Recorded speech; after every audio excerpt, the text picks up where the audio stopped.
नमस्कार साथियों, स्वागत है आपका बयान के 24 यूट्यूब चैनल पर। बहुत बहुत साथियों, आज है कत्ल की रात। आज डोनाल्ड ट्रंप अपने यहाँ पर रेसिप्रोकल टैरिफ की घोषणा करने जा रहे हैं। जैसा कि उन्होंने 1 महीना पहले ही बोल दिया कि 2 अप्रैल के दिन मैं जैसे को तैसा वाली पॉलिसी अपनाऊंगा।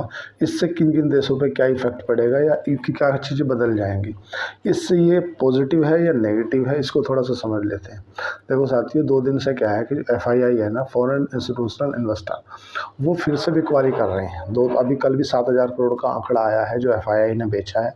और जो DII है, डोमेस्टिक इंस्टीट्यूशनल इन्वेस्टर, उन्होंने 4,000 करोड़ की खरीदारी की है। जाहिर सी बात है, जब FII बेचती है तो DII ही खरीदती है। बात कर लेते हैं जो 100 साल का जो एक नियमित रूप से चला आ रहा था, उसे अब झटका लगने जा रहा है। झटका किसका लग रहा है? डोनाल्ड ट्रंप का।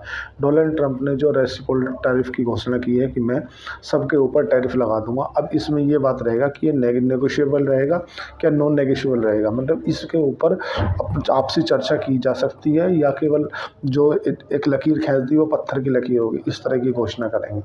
क्योंकि आज रात को 12 बजे, मतलब जब भारत के समय में रात के 12 से 1 का समय रहा होगा, तो अमेरिका में उस समय पे उस डील के ऊपर हस्ताक्षर हो रहे होंगे और उस समय अपना एक वो फेस्टिवल है वो मना रहे होंगे। बात कर लेते हैं, इससे पूरी की पूरी जो सप्लाई चेन है ना वो डिस्टर्ब हो जाएगी। सप्लाई चेन डिस्टर्ब होने से क्या है ना कि अमेरिका में पिछले 100 सालों से जो व्यवस्था चली आ रही है ना, वो व्यवस्था डिस्टर्ब हो जाएगी। अब पहले ये समझो इससे एक्चुअल में होगा क्या। अगर बात करें हम 1930 से 1940 के बीच की, तो 1930 से 1940 के बीच में जो अमेरिका के अंदर जो अमेरिका की इकोनॉमी है ना, जो वहाँ की इकोनॉमी है, 4 से 5% इंपोर्ट पर निर्भर करती थी। मतलब दूसरे देशों से 4 से 5% ही प्रोडक्ट इंपोर्ट करते थे। लेकिन वो आज बढ़ गए, अगर बात 2020 से 25 की बात करें तो 2025 के अंदर आज लगभग 25% जो है अमेरिका की इकोनॉमी जो है ना वो इंपोर्ट पर डिपेंड करती है। तो अगर ये टैरिफ लगाते हैं, जिस तरह से वो बोल रहे हैं कि मैं इस पर टैरिफ लगा दूंगा, इतने % का टैरिफ लगा दूंगा, तो सही सी बात है, अगर यही टैरिफ लगाते हैं तो इनका जो बिजनेस इफेक्ट होगा वो लगभग 40% के आसपास इनका इंपोर्ट इफेक्ट हो जाएगा। इंपोर्ट 40% इफेक्ट होगा और जो एक्सपोर्ट है, जिन देशों को ये एक्सपोर्ट करते हैं, वो लगभग इनका 50% के आसपास एक्सपोर्ट हो जाएगा इम्पैक्ट। अगर उन देशों ने भी जैसे को तैसे वाली पॉलिसी अपनाई कि यार आप भी टैरिफ लगा रहे हो तो हम भी टैरिफ लगा रहे हैं, तो अमेरिका के अंदर जो इंपोर्ट है ना, इंपोर्ट 45% से घट जाएगा और एक्सपोर्ट जो है, जिन देशों को अमेरिका एक्सपोर्ट करता है, वो 56% से घट जाएगा। तो जाहिर सी बात है, अमेरिका के अंदर एक तरह से मंदी के संकेत दिख रहे हैं। इकोनॉमी में स्लो डाउन दिख रहा है। इकोनॉमी में स्लो डाउन इसलिए दिख रहा है कि जिस तरह से देखो, कोई भी चीज़ को प्रोड्यूस करने के लिए ना, कोई भी कंपनियां हैं वो 2-3 चीज़ें देखती हैं कि जो रॉ मटेरियल है वो कहाँ से आपको सस्ता मिल रहा है, या जो लेबर है, लेबर कहाँ पे सस्ती है। भाई आज अगर भारत के अंदर कोई भी प्रोडक्ट अमेरिका की कंपनी बनवाती है ना, तो वो किस लिए बनवाती है? क्योंकि भारत के अंदर जो लेबर है ना, लेबर कॉस्ट कम है, सस्ती उस पर वैल्यू पर लेबर मिल जाती है। सपोज करो जिस तरह से अमेरिका के डोनाल्ड ट्रंप चल रहे हैं, अमेरिका बोल रहा है कि ग्रेट अमेरिका ग्रेट अगेन वाली बात कर रहा है कि भाई जो भी प्रोडक्ट बनेगा, जैसे भारत में नरेंद्र मोदी बोलते थे कि भैया हम तो मेक इन इंडिया की बात करते हैं, जो भी प्रोडक्ट बनेगा वो भारत में बनेगा और भारत में ही यूज़ होगा। इसी पॉलिसी को अपना रहे हैं अभी डोनाल्ड ट्रंप। डोनाल्ड ट्रंप का कहना ये है कि भाई जो प्रोडक्ट है ना वो अमेरिका में ही बनेगा और अमेरिका वाले यूज़ करेंगे, तो उससे अमेरिका में इन्फ्लेशन क्यों हो जाएगा, महंगाई क्यों हो जाएगी। देखो साथियों, 2-3 चीज़ें समझो। अगर कोई वस्तु आप बना रहे हो अपने देश में, अमेरिका में, तो अमेरिका में जो लेबर कॉस्ट है ना वो ज़्यादा है, क्यों? इसलिए आपको अमेरिका के किसी व्यक्ति को काम करने के लिए जो बेसिक सी सैलरी है, मतलब आप समझ लो $2,500 या $3,000, तो $1,60,000 होगी। अगर आप $2,000 मान लो, किसी बेसिक वेतन $2,000 आप दे रहे हो किसी को, तो $2,000 का मतलब हो गया कि 85 का रेट चल रहा है, तो मान लो 8 दूनी 16, $1,70,000 हो गए, है ना। अभी रुपये में, और सेम काम आप भारत के अंदर 25 से 30,000, मतलब 50,000 के अंदर करा ले रहे हो, तो आपका जो एम्प्लॉय कॉस्ट है ना वो बच जाती है। दूसरा, रॉ मटेरियल कॉस्ट आपकी बच जाती है। जब आपकी रॉ मटेरियल कॉस्ट बच जाती है, एम्प्लॉय कॉस्ट बच जाती है। तो कोई भी कंपनियां, अब जो अमेरिका में जब वे कंपनियां बनाएंगी ना, तो उनको जो प्रोडक्ट है ना वो महंगा पड़ेगा। महंगा पड़ेगा तो क्या है कि वो महंगा ही बिकेगा। अब महंगा बिकेगा तो सीधी सी बात है, महंगाई आ जाएगी, मतलब इन्फ्लेशन आ जाएगी। उसी से देखा जा रहा है कि जो वहाँ का पर कैपिटा इनकम है ना, जो प्रति व्यक्ति आय है, उसमें 4 से 5% की गिरावट दर्ज की जा सकती है, ऐसा बड़े बड़े जानकार बताते हैं। लेकिन अब इसमें कुछ जगह पे विरोध भी चल रहा है। अभी देखने योग्य बात रहेगी इसमें, अगर कुछ देशों की बात करें ना, तो टेम्परेरी रूप से कुछ देशों को फ़ायदा भी होगा।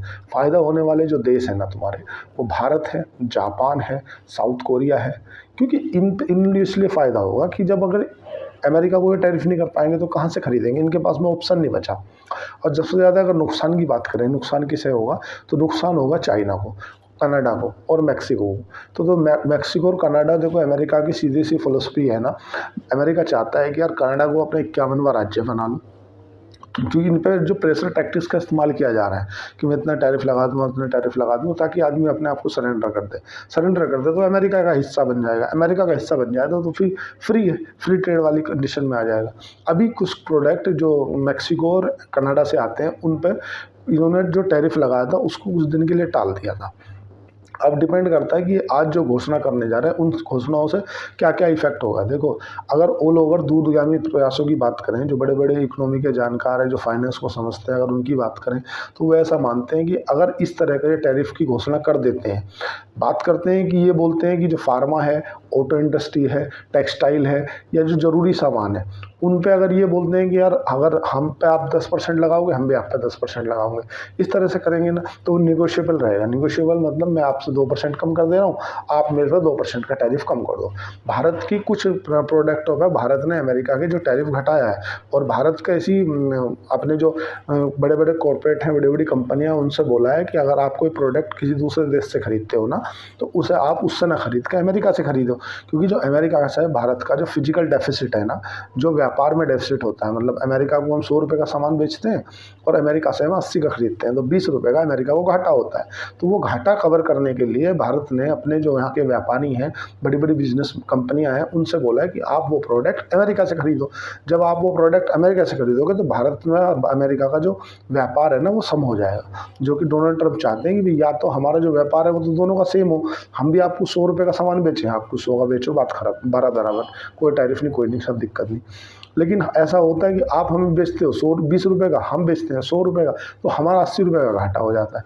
तो वो ये चाह रहे हैं कि भाई अब जो उन्होंने 2 अप्रैल की घोषणा की थी ना रेसिप्रोकल टैरिफ के लिए, कि भाई 2 अप्रैल से लागू कर दूंगा सबके ऊपर, अब देखने लायक ये बात रहेगी कि ये किसी पर्टिकुलर देश को रोकते हैं कि भाई मैं उस देश के ऊपर छोड़ता हूँ, या सबको एक लाठी से हाँकते हैं।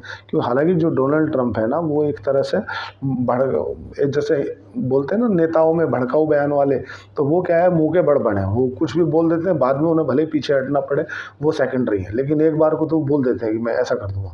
उन्होंने बोला मैं सब पे टैरिफ लगा दूंगा, लेकिन हमारे जो फाइनेंस मिनिस्टर हैं, जो इंडस्ट्री मिनिस्टर हैं, पीयूष गोयल जी, वो भी गए थे वहाँ पे, जाके उन्होंने बात भी करी थी। अपने जो कुछ प्रोडक्ट हैं जो अमेरिका में जाते हैं उन पे से अपने टैरिफ भी कम कराया था कि भाई इस पे टैरिफ हम कम कर देते हैं, इस पे आप कम कर दो तो बराबर हो जाएगा। और चाइना ने तो अपना एक ऑप्शन खोज ही लिया है। चाइना ने किसको खोज लिया है? बांग्लादेश को। बांग्लादेश मतलब चाइना की गोद में जाकर बैठ गया वो, क्योंकि उसको चाहिए पैसा। और अमेरिका जब से ऐड मिल रही थी, अमेरिका से जब तक मदद मिल रही थी जब तक बाइडन थे, बाइडन का कार्यकाल समाप्त हुआ, डोनाल्ड ट्रंप ने उसको भाव देना बंद कर दिया। क्योंकि डोनाल्ड ट्रंप जैसे ही चुनाव जीते थे नवंबर में, तो जो शेख हसीना थी उस समय में भारत में थी, उन्होंने लेटर भेजा था। उस लेटर में कहा था कि हमारी जो पुरानी यादें हैं वो आज भी मैं सहेज कर रखती हूँ। तो डोनाल्ड ट्रंप ने बोला भी था उस समय चुनाव में कि मैं वॉच कर रहा हूँ बांग्लादेश में जो हो रहा, जिस समय पे इनकी सत्ता अदला बदली चल रही थी। लेकिन जो बांग्लादेश के चीफ एडिटर हैं वो एडिटर हैं, ना कि प्राइम मिनिस्टर हैं। उनको केवल रखा गया है, चुनाव नहीं हुआ वहाँ पे, अभी सिचुएशन अंडर कंट्रोल नहीं। वहाँ पे क्या है कि देखो कभी भी तख्ता पलट हो सकता है, कभी भी सेना प्रमुख कुछ भी कर सकता है। और अमेरिका ने कई बार, जब हमारे मोदी जी गए हुए थे अमेरिका में, तो डोनाल्ड ट्रंप ने बोल दिया था कि यार ये बांग्लादेश के मामले को भारत अपने आप निपट लेगा। लेकिन उसने भारत को काउंटर करने के लिए चाइना की गोद में जाकर बैठ गया तीस्ता रिवर को लेने के लिए। तो अब सीधी सी बात है, जब ये अमेरिका इस चीज़ को पहले ही झांसता था, मैं कई बार बोल चुका था कि ये करेगा क्या, कि चाइना अगर अमेरिका में जो माल एक्सपोर्ट कर रहा है ना, अगर अमेरिका से उसका माल डिस्टर्ब हुआ तो माल तो प्रोड्यूस करेगा। माल अगर कोई तुम 100 रुपये, ऐसे समझो अगर 100 चप्पल पर डे बना रहे हो और किसी एक लाला ने आपकी चप्पल लेने से मना कर दिया कि यार मैं आज के बाद तेरी चप्पल नहीं लूँगा तो इस रेट पर लूँगा, तो आपके पास में पर डे जो कंपनी चल रही है ना, या तो आप अपना प्रोडक्शन कम करोगे, 100 से घटा के 80 लाओगे, 80 लाओगे तो वहाँ का फिर वही वाला साइकिल चालू हो जाएगा कि आपको एम्प्लॉय कम करने पड़ेंगे। एम्प्लॉय कम करने पड़ेंगे तो कहीं ना कहीं तो लोगों के रोजगार जाएंगे मतलब लोगों के पास नौकरियां नहीं रहेंगी, नौकरियां नहीं रहेंगी तो बैंकों का कोलैप्स मार जाएंगे। बैंकों की जो ईएमआई आ रही ना, लोगों की ईएमआई चल रही है, वो बंद हो जाएगी क्योंकि उनके पास नौकरी नहीं है। तो प्रोडक्शन उतना ही रखना है तो उसके लिए आपको दूसरा रास्ता खोजना पड़ेगा। भाई एक लाला ने आपकी चप्पल लेने से मना कर दिया तो अब दूसरा लाला ढूंढना पड़ेगा। जैसे